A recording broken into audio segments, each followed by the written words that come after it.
Section 10.7 is all about repeated linear factors, or excuse me, partial fraction decomposition, of which this is an example, the repeated linear factors case. Now, in this case, the denominator had a factor of x minus 1 a total of 3 times. That means, corresponding to that, that you're going to have those linear factors here in the denominators.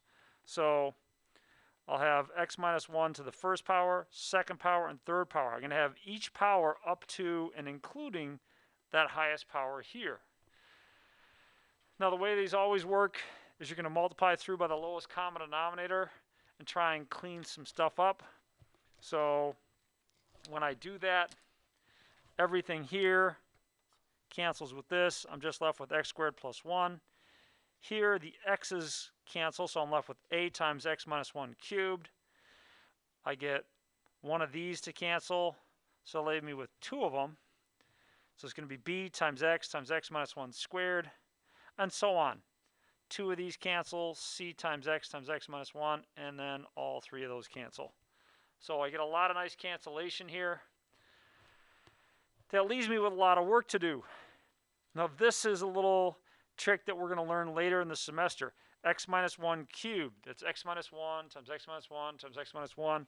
It's not x cubed minus 1. It turns into this that I have in the square brackets there. So it's a times that, b times this.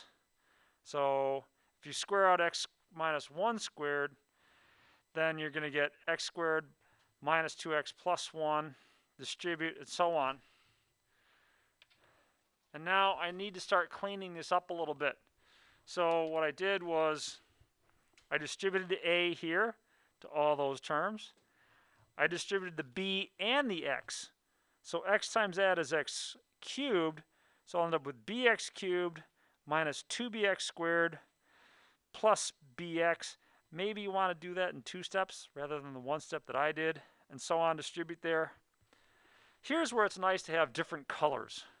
So I pulled out all my different colors, except my pink is missing, so bummer there. In any case, we can start correlating things. Like here, these are x cubed terms. So in front of my x cubed, let's see, what should I have? Well, if I factor out the x cubed, that leaves me with an a plus b. All right, so looking good there. How about the next one? The next one is my x squared terms. So I want the blue for that. So if I factor out the x squared term from all those terms, that's going to leave behind a minus 3a. And then let's see where else. A minus 2b. And then one more. A minus, a plus c. There you go. Cool. So that's my x squared terms. Let's move on down to the x's. And there was a whole bunch of x's if I remember right. So x's here in orange. I've got a 3a times an x. 3a plus b minus c plus d. So I'm sorry that I kind of didn't give myself enough room there. And there's one lonely term that I haven't used yet. And that one lonely term is my constant term. So that's going to be a minus a. So minus a there. And that one will do in green. And I'm lining these things up carefully so that you can see the system of equations that gets formed by all this. So it starts with 0 equals a plus b. That's my first equation right there. Then what? Then we can do my x squared terms. Now what's the coefficient of x squared here? A 1. So 1 equals negative 3a minus 2b plus c. Cool. Let's keep going. 0 equals 3a plus b minus c plus d. So if you couldn't read that there, it's down here. And the last one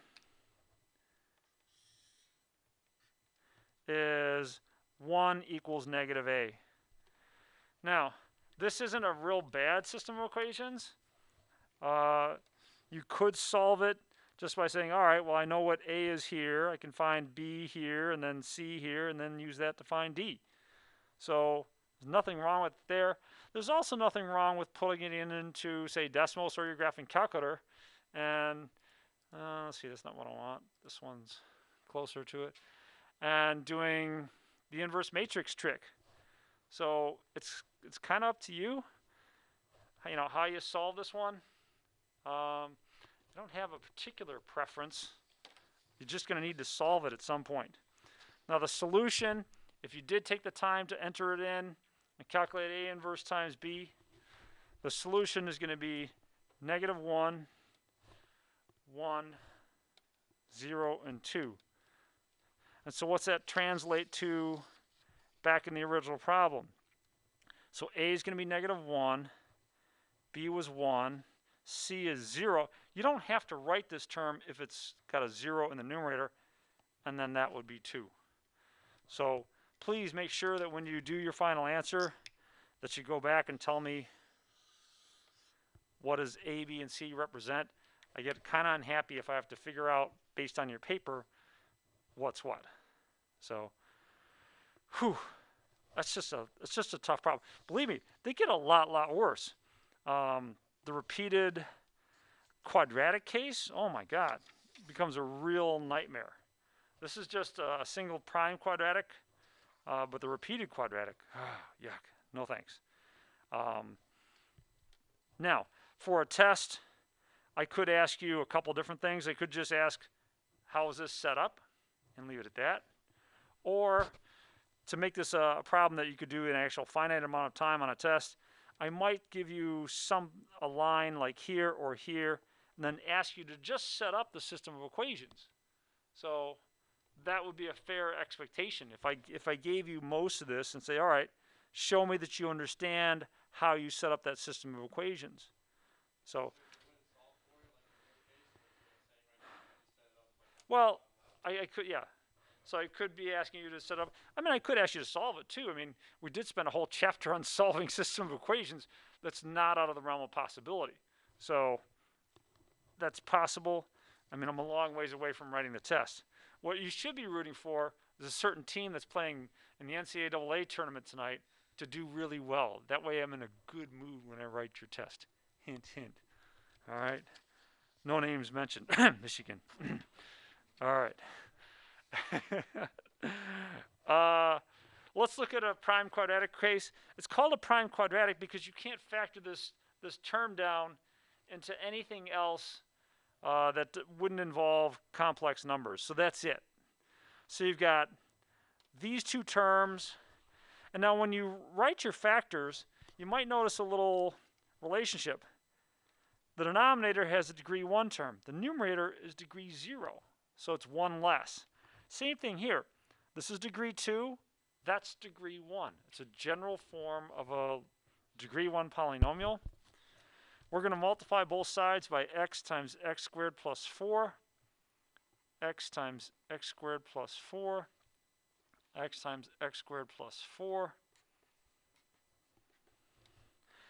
And we're going to get a lot of cancellation. And you can go through that stuff yourself. What you'll end up with is something down here. And again, it's a matter of this game of playing, all right, let's equate the coefficients. If I distribute the a and distribute the x, I get all this stuff. All these terms, those are going to be my x squared terms. So what's one of the equations I get out of this? 2 equals a plus b. Yay. So that's one equation. How about another equation? Well, this one's going to be even easier. It's going to be negative 1 equals c. Wow, that's pretty good. And I need one more equation, but I can get one more equation. Does anyone see what it is?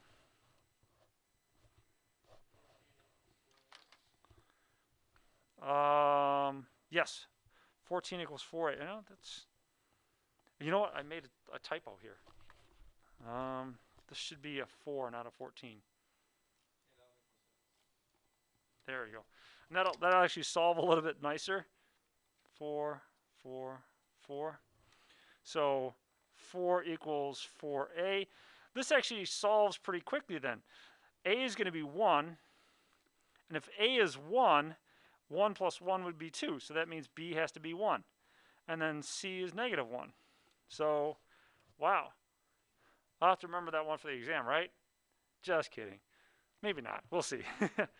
In any case, your final answer is going to be 1 over x plus 1x. Please just write x. I don't want to see the 1. X minus 1 over x squared plus 4. And there you go. Prime quadratic case. How's that one looking? Doing good there? All right. Go get them.